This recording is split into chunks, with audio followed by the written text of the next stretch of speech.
irmãos brigam e competem entre si durante a infância. Tem uns que até quando está adulto, né? Mas em alguns casos os conflitos nunca terminam, preocupando os pais. É isso que eu falei. Sobre esse assunto a gente chama novamente ao vivo o repórter Patriota Júnior. Patriota, você tem irmão? Tenho sim, tenho um. E aí, o pau canta lá ou não? Rapaz, já cantou mais, viu? Quando a diferença de idade ali, éramos mais jovens, né? Mas hoje não, hoje em dia é mais tranquilo, né? Mais tranquilo. Ficou mais na infância mesmo. Então, mas o negócio era complicado. Então, como evitar, né, conflitos frequentes aí na família, que às vezes vão se arrastando, a pessoa vai ficando velha, daqui a pouco, né, não tem mais jeito. Aí é que está o problema, né? Sobre esse assunto a gente vai conversar aqui com a Maísa Vieira, que é psicóloga. Bom dia, bem-vinda à Rádio Cidade. Até que ponto essa relação conflituosa pode ser considerada natural? Bem, é natural de todo ser humano, criança, adolescente, adulto, né, esses sentimentos negativos, digamos assim, essa forte carga emocional, principalmente quando se trata de relacionamento com outros seres humanos, né? A questão é, e quando esse relacionamento é com os irmãos?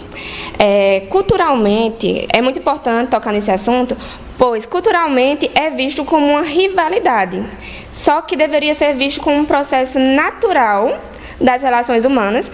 Por exemplo, eu vou dizer uma coisa que chega muito no consultório. Chega muito os pais preocupados, dizendo assim, eles brigam muito, mas daqui a pouco estão se abraçando. Eles brigam, mas se um sai, já pede para comprar brinquedinho para o outro, já lembra do outro. Eles se amam, mas eles brigam muito. E daí eu costumo dizer o seguinte, nós que somos adultos também podemos amar uma pessoa e sentir raiva, ficar irritado, não gostar, sentir ciúmes. Então, para a criança também isso é uma coisa natural. Então, a criança vai ter sentimentos e esses sentimentos não deveriam ser vistos como algo muito negativo, com essa carga, como se fosse realmente a rivalidade. A criança ela vai ter menos habilidade para lidar com os sentimentos e daí o problema não está mais no sentimento, está da forma como ela se comporta, né? E daí, respondendo à tua pergunta, é natural.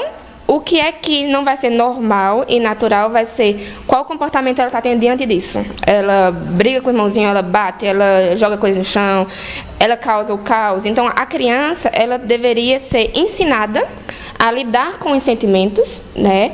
Aprender um pouquinho sobre a inteligência emocional. Nós, adultos, também precisamos aprender sobre inteligência emocional, o que fazer quando estou sentindo isso, e não ser visto realmente como se ela não gostasse, ou muitas vezes como, será que ela está sendo... Porque o meu filho é tão mal, porque o meu filho está ruinzinho. Não deveria ser visto dessa forma, deveria ser visto emoções natural, que todo ser humano vai ter. A criança não tem repertório, não tem habilidade para lidar com isso, e que ela precisa ser ensinada como ela se comportar diante disso. Então, o que mais a criança precisa é de uma compreensão dos pais, entender que, tipo, eu entendo que você está com ciúme. Está com ciúme de quê? Você está com raiva de quê? Está irritada com o quê?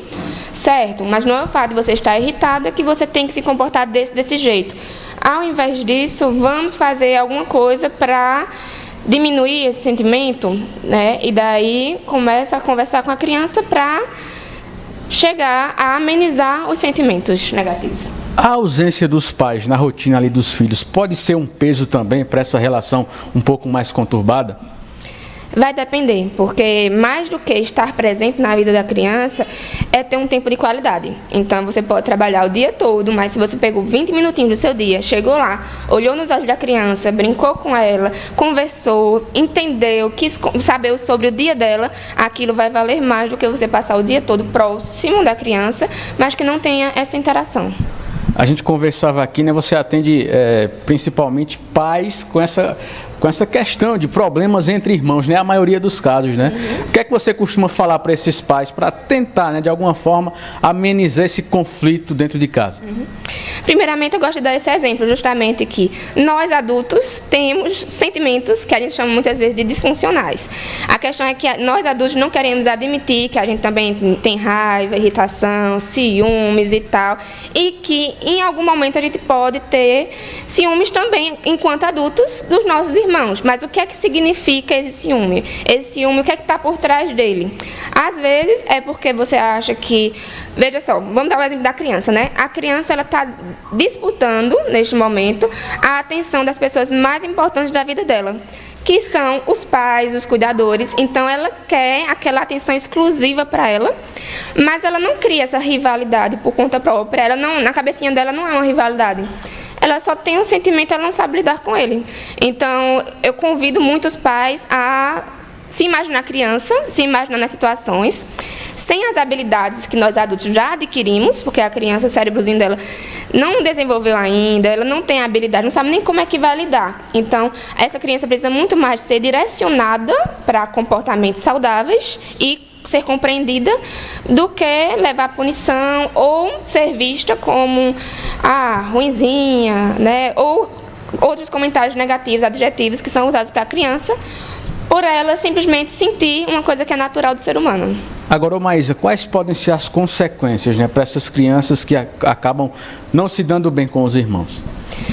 Principalmente em relação à autoestima, né? Por quê? Primeiro, imagina os dois lados, né? Primeiro, a criança mais velha, então nasce o irmãozinho e daí a atenção era exclusiva para ela, era o rei e a rainha da casa. Então nascem os irmãos mais novos, que requer naturalmente mais atenção. Um bebezinho requer muito mais atenção do que uma criança de 4, 5, 6, 7, 8 anos. E daí vai ter os olhares, até porque é um período onde o bebê é muito dependente.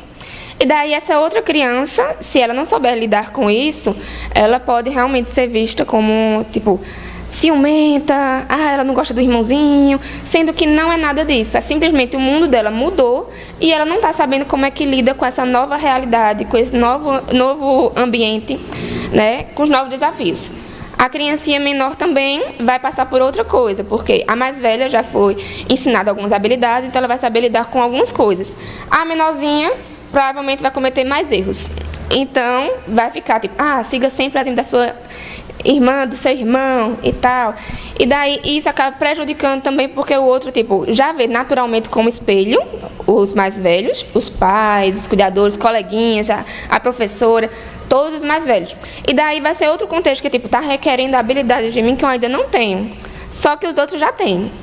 Né? E daí, realmente, na cabeça da criança, se ela não for direcionada pelo tipo, o que você sente é normal, é natural, mas o que importa não é o que você sente, tá? É o que é que você, como é que você pode se comportar, como é que você pode fazer para não machucar o coleguinha, seu irmão, como é que não trazer outros comportamentos disfuncionais, né?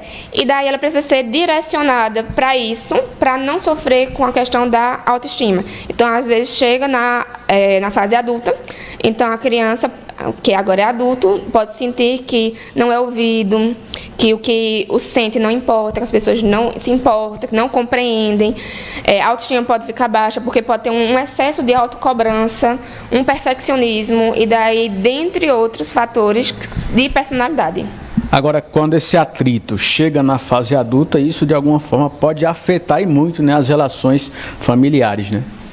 Sim, porque daí, quando chega na fase adulta, essa criança se torna pai e mãe, e daí ele vai projetar isso também nos filhos. E daí ele vai, normalmente, uma coisa que a gente escuta muito aqui na nossa região é tipo assim, quando eu tiver filho, eu vou ser diferente dos meus pais. Todas as gerações pensam dessa forma. Eu acho que qualquer pessoa já escutou alguma pessoa próxima dizer, não, quando eu tiver filho vai ser diferente, porque eu não vou fazer a mesma coisa que meus pais faziam. Só que não existe uma receita perfeita, né, e pais perfeitos. A gente vai errar com o pai, com a mãe.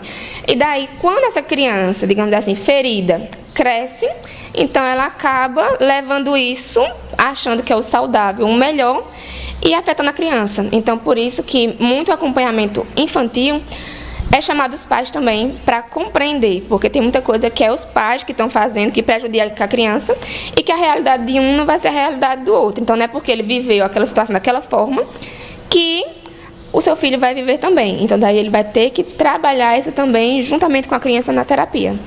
Muito obrigado pelas informações. Conversamos aqui com a Maísa Vieira, que é psicóloga, né? É natural o atrito, né, Mário Flávio? Entre os irmãos, agora, é claro, é importante saber lidar, saber identificar quando acaba extrapolando. Você tem muito trabalho com os seus em casa, meu amigo? Me diga aí. Ave Maria, é melhor nem comentar.